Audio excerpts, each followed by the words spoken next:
nationalité a été décrétée par le gouvernement sous le leadership du président de la République, chef de l'État, Félix-Antoine Tshisekedi Tshilombo. C'est ce que nous venons de faire pendant les 3 jours et nous terminons cette occasion. Frères et sœurs, dans notre concombre, nous célébrons maintenant un culte œcuménique en rapport avec le deuil national qui a consolé et édifié les familles éplorées, soutenant aussi le gouvernement qui a eu à nous avons déjà passé, ferons chaque jour les compassions, lui qui maîtrise les temps, lui qui maîtrise le climat. C'est l'après-midi que Jacob que nous allions pour pouvoir déverser sur votre personne sa faveur divine.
Avec le deuil national qui a été décrété par le gouvernement sous le leadership du président de la République, chef de l'État, Félix-Antoine Tshisekedi.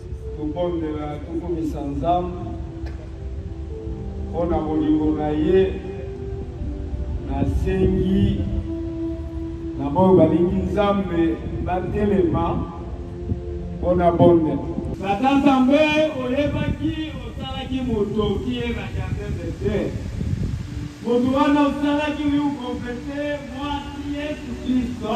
Kolenga baninga na biso oyo bakufaki na mai ya mbula Nzambe.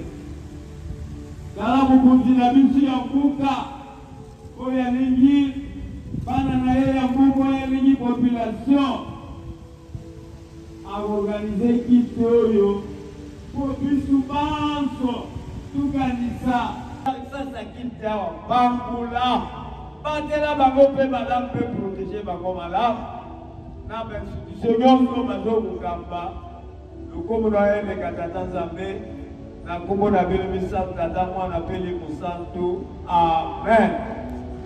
Uvanga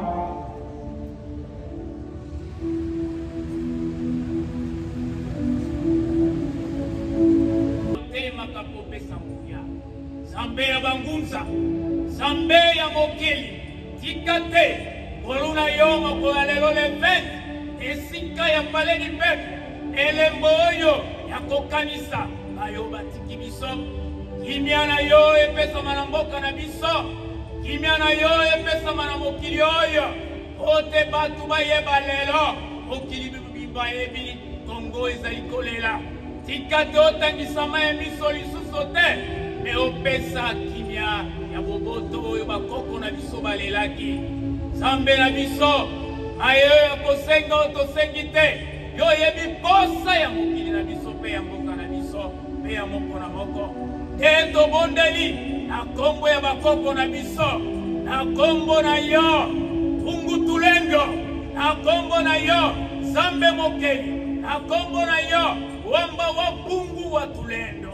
Tika te okokisa na yo opesa kimia na kombo na bino na mibikisi, na kombo na bino Nzambe mokeli tolobi bongo ingeta ingeta ingeta ingeta aton. Il plaise à chacun de nous en ce moment d'élever légèrement le main pour prier le Dieu créateur. Et que le Saint-Esprit qui peut consoler les familles ici présentes. Dieu Tout-Puissant, console leur cœur. La paix à son cœur, il faudrait me référer aux visions qui ont été données. C'est vrai que notre nation arrête d'enterrer ses fils. Oui, Seigneur, je fais la somme de toutes les prières dites ici en Seigneur. Nous croyons fermement que seule ta main peut arrêter la tragédie. Seul ton amour peut compenser à toutes ces douleurs, à toutes ces souffrances. Exauce la prière de tes serviteurs. Nous nous accordons à toi, ô Seigneur. Nous pensons aux jours meilleurs. Nous pensons aux années de ces familles. Merci de nous exaucer. Nous demandons le Saint-Esprit, le Consolateur, à couvrir le ciel de notre pays et de nous donner le jour meilleur, le jour de repos et de grâce. En cela, nous disons, au nom de notre Seigneur et Sauveur Jésus-Christ, gloire et louange à toi, notre Seigneur et Sauveur Jésus-Christ, que nous acclamons en disant, tu permets toutes choses et à toi seul soit la gloire et l'honneur. Pendant que toute l'assistance est priée et célébrée.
Mokonzi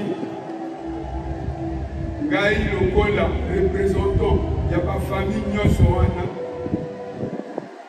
napesi yo merci mingi mokonzi na lolenge osungi biso na misolo mpe otiki biso te ozali na biso odécrété deuil national na mboka pendant 3 jours.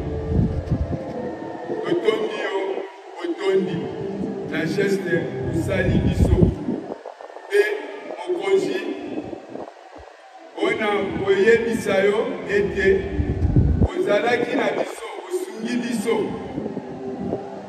na misolo enveloppe tozwi yango kasi mabota ezali na mpasi lelo oyo tozali koloba mabota ezali na libanda na balabala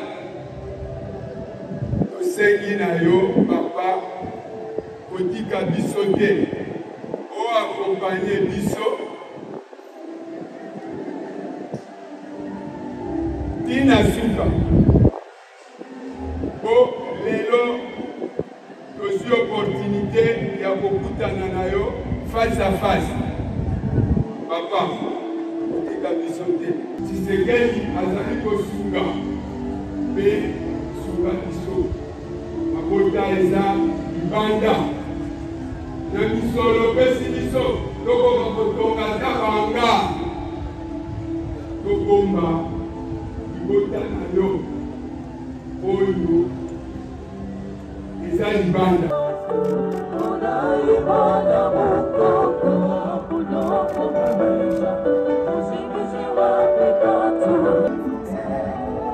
représentant ya bafamille nyonso wana napesi yo merci mingi mokonzi na lolenge osungi biso na misolo pe otiki biso te ozali na biso décrété deuil national na mboka pendant 3 jours totondi yo botondi na geste osali biso pe mokonzi ona koyebisa yo ekotika biso te oakompagne biso tina suka po lelo tozwi opportunité ya kokutana na yo face à face papa kotika biso te tala lolenge bana mike bakufi soki ozalaki na mama ye mongai mutu na pasaki journée mobimba na mama ye komona lolenge bana oyo ya yo bakoko bamama ndenge bazali kokotisa bango na morgue eza mawa mingi mpe papa kotika biso te ozalaki na biso ozali na chef ya gouvernement akoka kosunga biso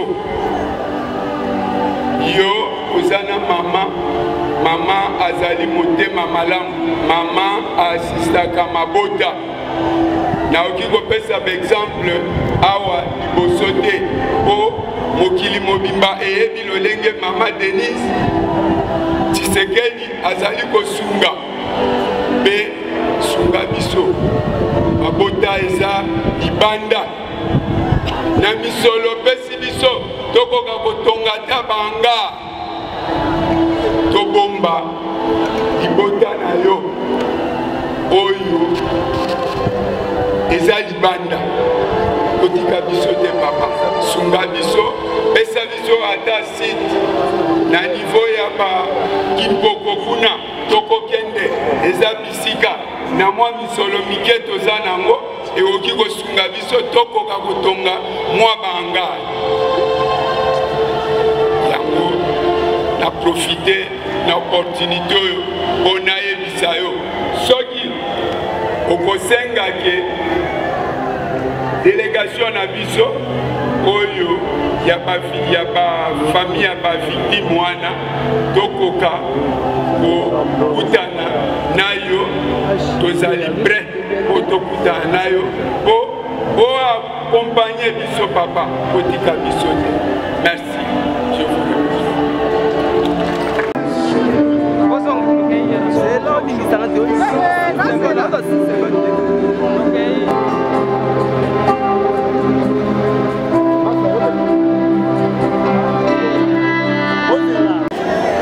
Mesdames, que j'accorde des années, puis pour moi, déverser sur votre personne, ça fallait aider.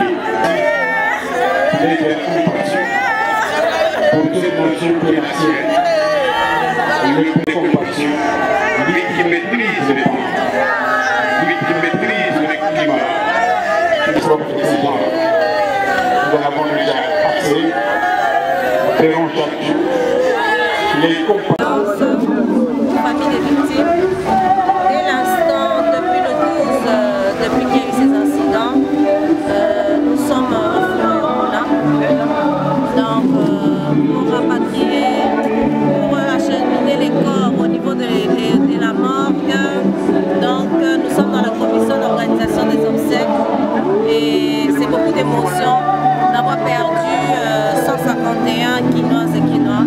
Et je ne peux que leur présenter une fois de plus encore mes condoléances au nom du chef de l'État, au nom du gouverneur de la ville de Kinshasa, au nom de toutes les institutions. Merci. Les mots sont faibles pour exprimer ce qu'on ressent en pareil jour. Plus de 150 morts, dont plusieurs enfants et femmes. Les mots sont faibles, mais nous voulons juste dire à toutes ces familles que nous sommes des cœurs en tant qu'équipement, compatissons et nous voyons encore un danger. Ces familles qui n'ont pas perdu de gens, mais qui dorment à la belle étoile sous la menace de la pluie. Voilà pourquoi nous réitérons encore ce plaidoyer d'un délégué de la famille pour la délocalisation de toutes ces personnes qui sont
cela, il y aura toujours des morts qui vont s'en suivre. Pour qu'on puisse avoir ces gens, beaucoup de manifestations pareilles, alors que la population tienne aussi compte de cela. Ce n'est pas la faute du gouvernement. Et là où il y a des caniveaux, on a toujours bouché les caniveaux. On ne bouge pas, on ne cure pas les caniveaux. Voilà le mal qui ronge notre ville et notre population. Le président de Sali manifestation, peut-être s'il pourra répondre, Nabajou Zoya, d'être au Soranga Nabino.